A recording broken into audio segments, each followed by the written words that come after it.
భారతదేశ నేలపై ముస్లిం రాజులను గజగజ వణికించిన యోధుడు మరాఠా రాజు ఛత్రపతి శివాజీ.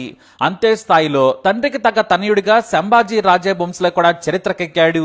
అయితే ఇప్పుడు చావా సినిమాతో శివాజీ కొడుకు చరిత్ర తెలుసుకుని అంతా ఎమోషనల్ అవుతున్నారు. తమకు పైపైన తెలిసిన యోధుడి కథను వెండితెరపై చూసి ఒక్కొక్కరు హరహర మహాదేవ్ అంటున్నారు. అసలు హిందుత్వం మీద శివాజీకి ఎందుకంతటి మక్కువ కలిగింది? కొడుకు సంభాజీ ఎలా యోధాను యోధుడయ్యాడనేది ఈ స్టోరీలో చూద్దాం. అది తెలియాలంటే ముందు శివాజీ గురించి చెప్పుకోవాలి. శివాజీ 17 ఏళ్ల వయసులోనే కథన రంగంలో కత్తి తిప్పాడు. తాను గుర్రం మీద వెళుతుంటే శత్రువుల తలలు గాల్లోకి ఎగిరేవి. ఎక్కడో కోటలో పడుకున్న మొఘల్ రాజులు పక్క తడుపుకునేవారు. ఎదురుగా ఎప్పుడూ ఏ మొఘల్ రాజు శివాజీని ఎదుర్కొనలేదు. కేవలం వేలాది సైన్యాన్ని ముందు పెట్టి పిరికి పందల్లా యుద్ధం చేశారు.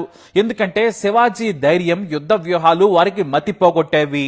అప్పటి వరకు మొఘలులు ఆచరించిన యుద్ధ తంత్రాల్లోని గుట్టును కనిపెట్టిన శివాజీ వాటిని వారిపైనే ప్రయోగించి పారిపోయేలా చేశాడు.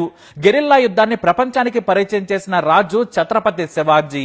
దేవుడంటే విపరీతమైన నమ్మకం. హిందూ మతాన్ని పునరుద్ధరణ కోసం ఆయన నిత్యం శ్రమించారు.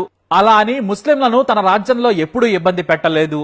మొఘల్ రాజుల మాదిరిగా తమ మతంలో చేరమని ఆడంగి వేషాలు వేయలేదు.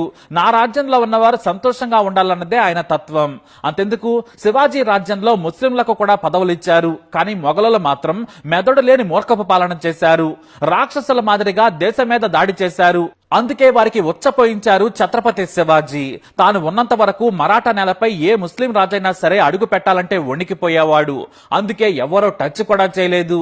శివాజీ నిత్యం భవానీ మాత్రం పూజించేవారు. ఆయనకు ఆ భవానీ మాతే ప్రత్యక్షమైన ఖడ్గం ఇచ్చిందనే మాటలు కూడా నాడు వినిపించేవి. చాలా మంది నమ్మేవారు కూడా.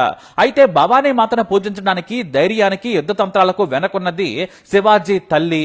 కొడుకంటే ఆమెకు పంచప్రాణాలు. తల్లిదండ్రులు షహాజీ, జిజియాబాయ్. తనకు పుడుతున్న కొడుకులు వరుసగా చనిపోతుంటే ఈసారి పుట్టే కొడుకు బతికుండాలని ఆమె తన ఇష్టదైవమైన పార్వతిని పూజించారు. పార్వతిని మరాఠాలు శివై అని పిలుచుకుంటారు. ఆమె కోరిక నిజంగానే నెరవేరింది. తన కొడుకుకు పార్వతి పేరు కలిసొచ్చేలా, శివుడి పేరు ఉండేలా శివాజీ అనే పేరు పెట్టారామె. అంతేకాదు, చిన్న వయసు నుంచే ధైర్యం నూరిపోశారు.